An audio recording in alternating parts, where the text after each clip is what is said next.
On the 10th of October, councils around Wales were informed of the level of funding that they would be receiving from Welsh Government for the years 2018 through to 2019. In Neath Talbot, our funding will be reduced again by 0.4%. Around 75 to 80% of every council's budget depends on this announcement, with the remainder coming from the local council taxpayer. Itself under pressure from the austerity cuts handed down by Westminster, the Welsh Government has provided extra protection to local governments in recent years, but this has still seen Neath Talbot Council's budget subject to £77 million worth of cuts since 2010.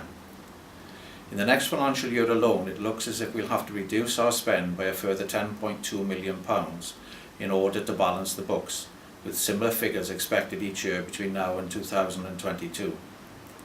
It is becoming increasingly tougher to deliver the service that our communities need given the financial restrictions that we face.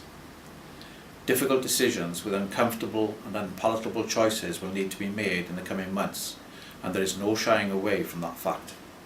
Councils like ours are no longer in a position to provide the breadth and depth of support that we once did.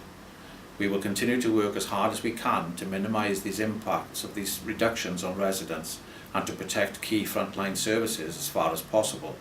However, it would be unrealistic to expect things to carry on as normal across the board. The Council has put together its budget proposals, and we are now in the process of conducting a full and thorough consultation.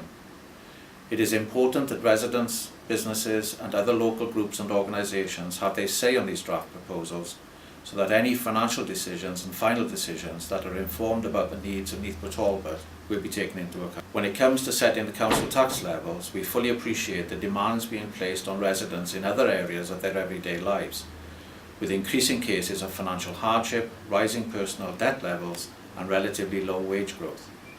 There is always a balance between providing the council with the resources to deliver on its financial and moral obligations and making sure that the burden to do so does not fall too heavily on those who already find it difficult to make ends meet.